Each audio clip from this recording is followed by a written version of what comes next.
దశాబ్దాలుగా 3 తరాలుగా రాజారెడ్డి గారి దగ్గర నుంచి రాజశేఖర రెడ్డి గారి నుంచి ఈరోజు జగన్మోహన్ రెడ్డి గారి వరకు 3 తరాలుగా ఆ కుటుంబంతో సన్నిహిత సంబంధాలు ఉన్నటువంటి వ్యక్తిగా నేను ఒక్కటే చెప్తా ఉన్నాను.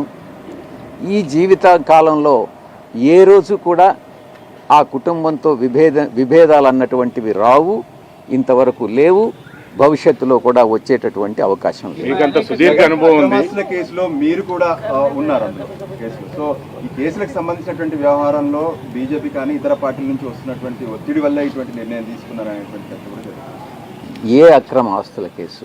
జగన్కి సంబంధించి ఎప్పటి కేసులు?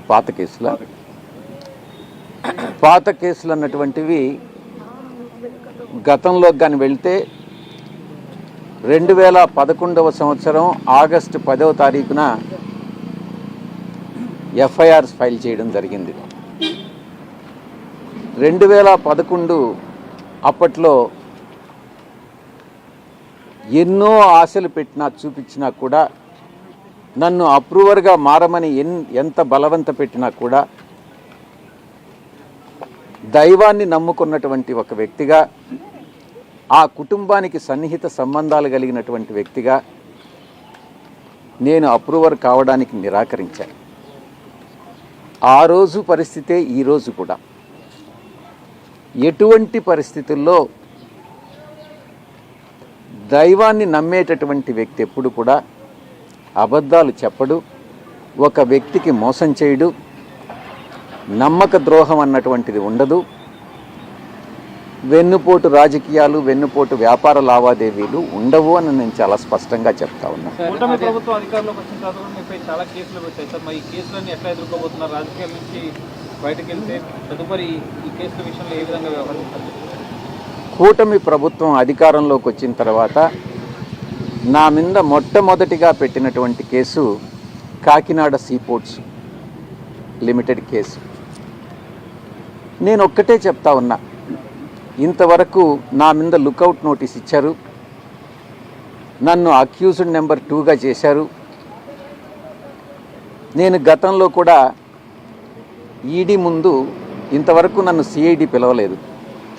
ఈడీ వాళ్ళు పిలిచినప్పుడు నేను ఒక్కటే చెప్పాను, ఆ వెంకటేశ్వర స్వామి సాక్షిగా కేవీ రావు అనేటటువంటి వ్యక్తి ఏదైనా ఒక సోషల్ ఫంక్షన్లో కలిస్తే నమస్తే నమస్తే అని చెప్పడమే కానీ, ఆయనతో నాకు ఎటువంటి సన్నిహిత సంబంధాలు కానీ వ్యాపార లావాదేవీలు కానీ లేవు, నా మీద చేసినటువంటి ఆరోపణలన్నీ తప్పు అన్నటువంటిది చాలా స్పష్టంగా చెప్పడం జరిగింది. నేను వెళతాను, ఆయన్ని రమ్మనండి, ఆ దేవదేవులైనటువంటి వెంకటేశ్వర స్వామి మీద ప్రమాణం చేస్తాము అని మరొక్కసారి మీ ముందు నేను చెప్తా ఉన్నా. కేవీ రావు గారు చెప్పేది నిజంగానైతే ఆయన పిల్లల మీద ప్రమాణం చేసి చెప్పండి, నేను నిజంగా విక్రాంత్ రెడ్డిని ఆయన దగ్గరికి పంపించాను అని అన్నటువంటి విషయం నేను నా పిల్లల మీద ప్రమాణం చేసి నేను చెప్తా. నాకు కాకినాడ సీపోర్ట్ విషయంగా ఆ ట్రాన్సాక్షన్ గురించి ఏ రోజు నాకు ఎవ్వరూ చెప్పలేదు, నాకు తెలియదు. కేసు పెట్టిన తర్వాత పూర్తిగా వివరాలన్నీ సేకరించిన తర్వాత అప్పుడే నాకు కాకినాడ సీపోర్ట్ అరబిందో వాళ్ళు అక్వైర్ చేశారు, 42% ఏదో అక్వైర్ చేశారు అన్నటువంటి విషయం తెలిసింది. చెప్పేది పూర్తిగా వినండి. విక్రాంత్ రెడ్డి అనే అతను నాకున్న పరిచయం చాలా కొద్ది, పిల్లవాడు. ఎక్కడైనా కనపడితే ఎలా ఉన్నావు విక్రాంత్ అంటే ఎలా ఉన్నావు అన్నటువంటిదే కానీ, విక్రాంత్ రెడ్డికి నాకన్నా ఎక్కువ పరిచయాలు ఉండేటటువంటి వ్యక్తి. నేను అతన్ని కేవీ రావుకి ఇంట్రడ్యూస్ చేయాల్సినటువంటి అవసరం లేదు. మొట్టమొదటిగా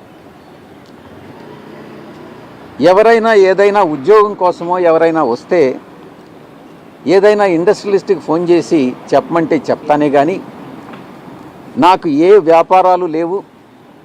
నేను పూర్తిగా 24 గంటలు 365 రోజులు పార్టీ కోసంగా నేను పనిచేసే కానీ రాజకీయాల్లో ఉన్నానే కానీ నాకు ఎటువంటి వ్యాపారం లేదు, నేను దేంట్లోనూ భాగస్వామిని కాదు. మరొక ముఖ్యమైనటువంటి విషయం, కొన్ని పత్రికలు కానీ కొన్ని ఛానల్స్ కానీ నేను చూస్తూ ఉన్నాను నిన్నటి నుంచి. ఈ కాకినాడ సీపోర్టు విషయంగా ఈ యొక్క రాజీనామాకు లింక్ చేసి ఎక్కడో అది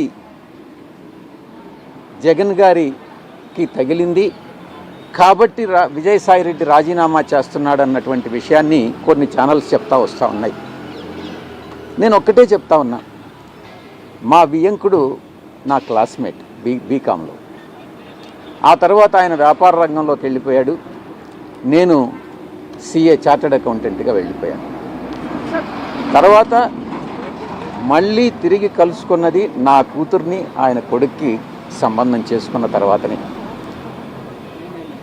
ప్రమాణం చేసి చెప్తా ఉన్నా, ఆయన వ్యాపార లావాదేవీలు ఏది కూడా నాతో ఏ రోజు డిస్కస్ చేయరు. వాళ్ళకి ఎన్ని ఫార్మా యూనిట్స్ ఉన్నాయన్నటువంటి విషయం కూడా నాకు తెలియదు. ఎందుకంటే కుటుంబ వ్యవహారాలు సక్రమంగా ఉండాలి అని అంటే ఆర్థిక వ్యాపార లావాదేవీలు ఉండకూడదు అన్నటువంటి విషయం నేను బలంగా నమ్ముతా. వాళ్ళు ఏం చేస్తున్నారు, వాళ్ళ వ్యాపారం ఏంటి, దాంట్లో జోక్యం చేసుకోవడం అన్నటువంటిది మంచిది కాదు అన్నటువంటి ఒకే ఒక సిద్ధాంతం